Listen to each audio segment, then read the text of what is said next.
மகாபாரதத்துல நிறைய கிளை கதைகள் உண்டு. அதுல ஒரு கிளை கதையில தான் அபிமன்யோட பையன் பரீட்சித் வந்து எப்படி இறந்தான் அப்படிங்கறத சொல்லியிருப்பாங்க.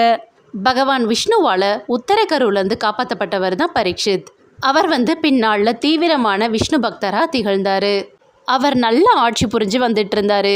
ஆனா அவர்கிட்ட ஒரு கெட்ட பழக்கம் என்னன்னா, அவருக்கு வந்து சட்டுன்னு கோவம் வந்துடும். ஒரு நாள் அவர் காட்டுக்கு வேட்டையாட போனாரு. அப்போ ஒரு மானை வந்து துரத்திக்கிட்டே போனாரு. திடீர்னு பார்த்தா அந்த மானை வந்து காணோம்.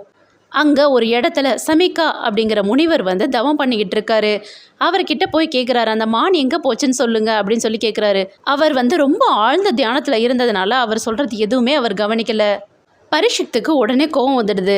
அவர் என்ன பண்ணாரு அப்படின்னா, செத்து போன பாம்பு எடுத்து சமிகா முனிவர் கழுத்துல சுத்திட்டு வந்துட்டாரு. இந்த விஷயத்த கேள்விப்பட்ட முனிவரோட பையன் ஸ்ட்ரிங்கி வந்து ரொம்ப கோவப்பட்டு பரீட்சித்துக்கு வந்து சாபம் கொடுக்கறாரு. அவர் வந்து 7 நாள்ல பாம்பு தீண்டி செத்து போயிடுவாரு அப்படிங்கிற சாபத்தை